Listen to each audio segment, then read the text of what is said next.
In the spring of 2024, a project manager outside Charlotte, North Carolina, leased a brand new BMW X5 M60, $1,100 a month. His neighbors assumed he was doing great. 18 months later, he sold his engagement ring to cover a missed mortgage payment. Here's the strange part. Most of us assume wealth looks like something: a certain car, a certain watch, a certain zip code. But the people actually holding the money rarely look like they have it. So here's the question worth sitting with. If the loudest spender in the room is often the closest to broke, who is actually rich? The answer traces back to a decision most people never consciously make. A decision about whether your money works for other people's opinions of you or works for your own future. That's what this video is about. And if you don't understand this one shift, you can earn six figures for 20 years straight and still feel like you're falling behind every single one of them. My name is Alex, and if you've ever wondered why the guy with the newest truck is always talking about money trouble, stick around, because the answer isn't complicated. It's just hidden. I'm going to show you exactly how invisible wealth gets built, and I'm going to show you the specific accounts and numbers behind it. Once you understand this, you'll stop measuring your progress by what your neighbor drives. And the first place this shows up is in the driveway, the performance of wealth. Here's a number that should bother you. The average new vehicle lease payment in the United States is now well over $700 a month, and luxury SUVs push that number past $1,200. So ask yourself this. When you see someone roll up in a brand new Range Rover, are you actually looking at wealth, or are you looking at a monthly bill? Take Trevor. Trevor is a sales director outside Scottsdale, Arizona, and Trevor drives a leased Range Rover Sport, which runs him about $1,100 a month once you factor in Arizona's vehicle lease tax. On his wrist is a Rolex Submariner date, financed over 24 months through the dealer's payment plan. Trevor looks like money. Trevor talks about money. Trevor is, by any honest accounting, underwater. Now picture his aunt, Renata. Renata drives a 9-year-old Honda CR-V. She buys her work clothes at Costco and packs her lunch every single day. Nobody at the family barbecue asks Renata for financial advice. But here's what nobody at that barbecue knows.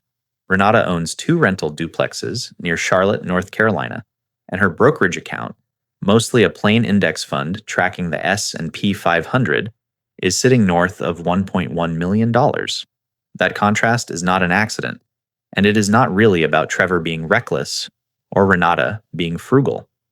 It is about a much simpler rule, and once you see it, you cannot unsee it. Spending money to prove you have money is one of the only guaranteed ways to end up with less of it. Think about why that is.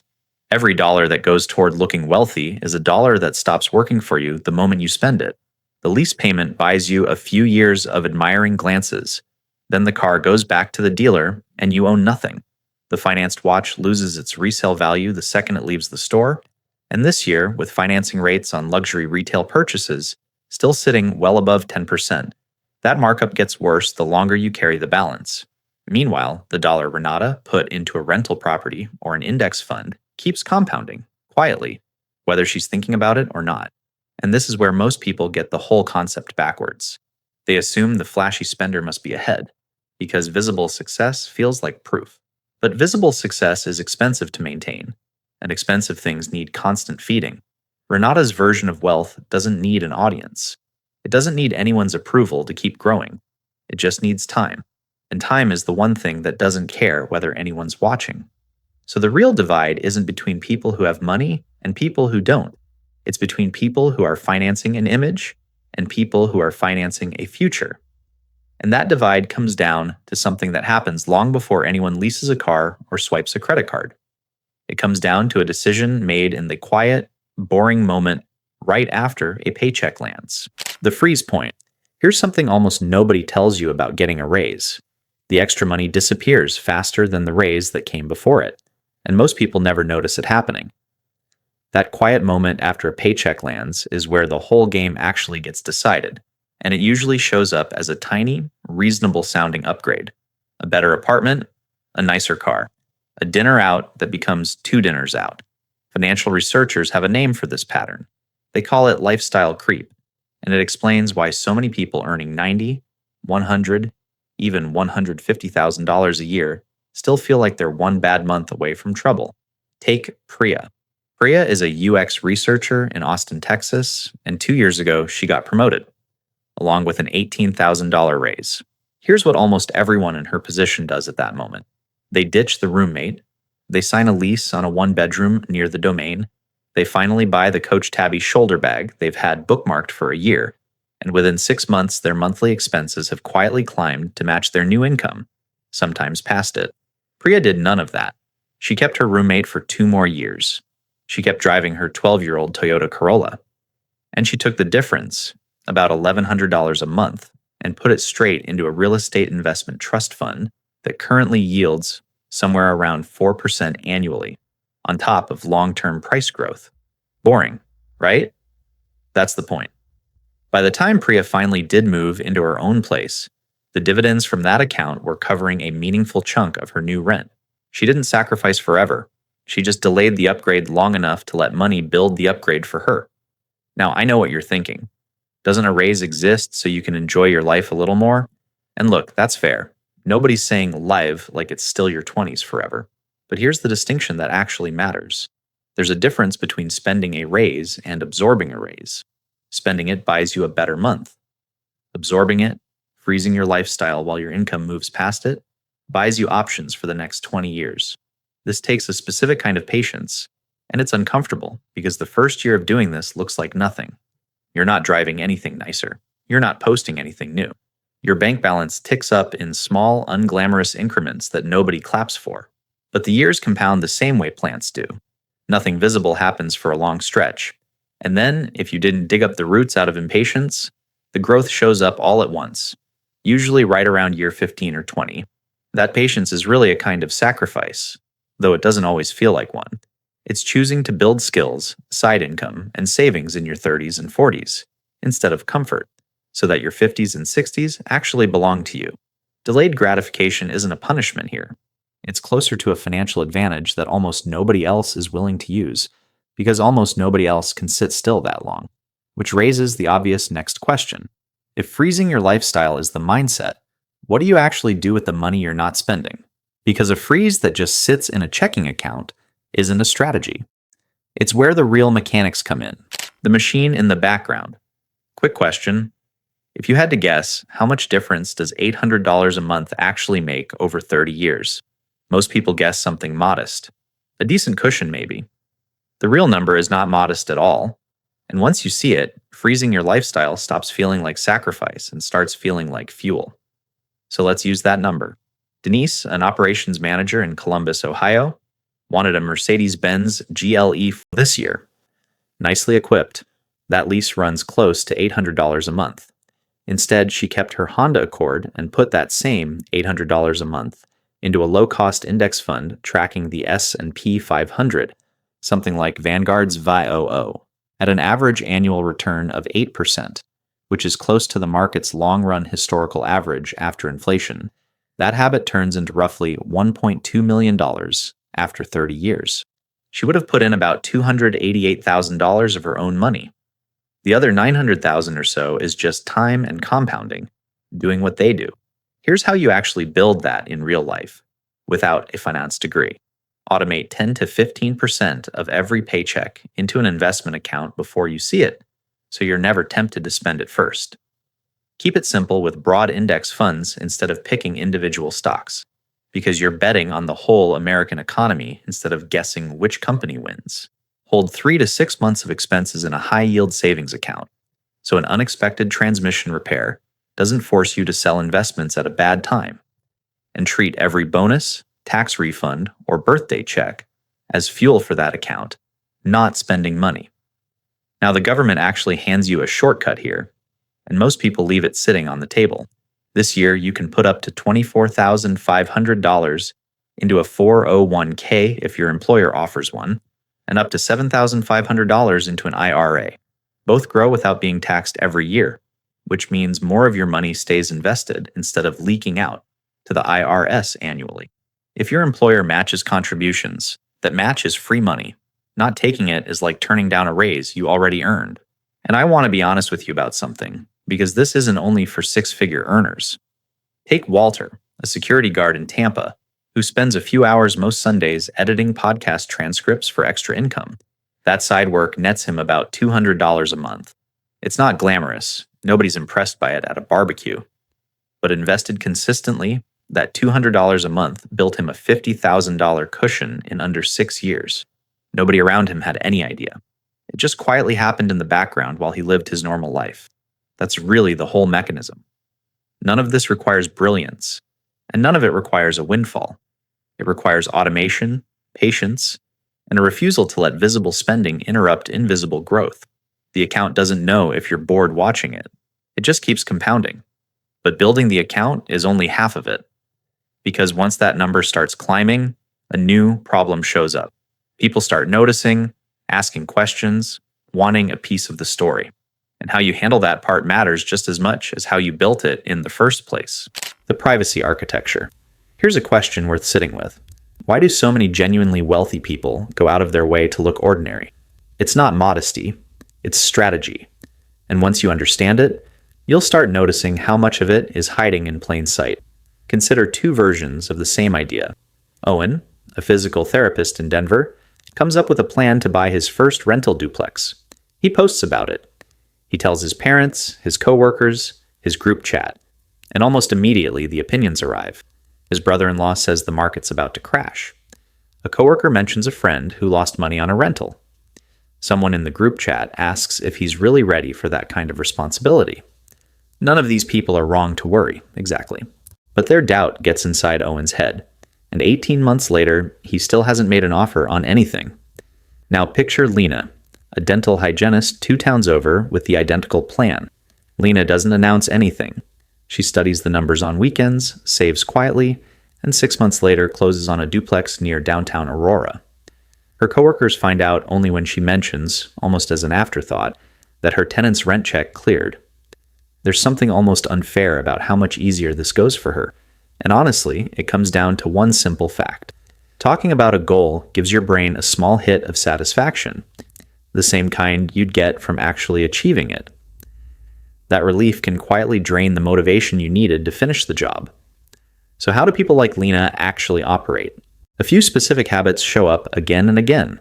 First, legal privacy.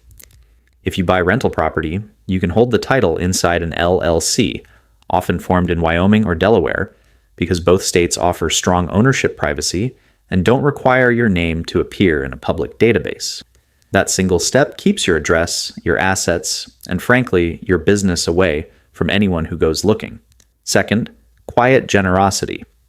Paying for the coffee order behind you at a drive-thru costs almost nothing, but it trains your brain to treat money as something you use, not something you perform. And third, going dark. Stepping back from posting financial wins, vacations, or new purchases on social media, and just letting the results speak later, if they ever need to speak at all. Now, I'm not saying secrecy is some magic trick. You still need the strategy underneath it. But silence removes a very specific kind of friction. The friction of other people's fear becoming your fear. Follow that idea further and you land on something Einstein reportedly called the 8th wonder of the world. Compound interest. It doesn't need applause. It doesn't need witnesses. It just needs to be left alone, quietly, for a long time. And that's really the uncomfortable truth sitting underneath this whole section. The version of you that talks about the plan feels good today. The version of you that just executes it, quietly, without an audience, is usually the version standing in front of a closing table a year later. Which raises a different question entirely.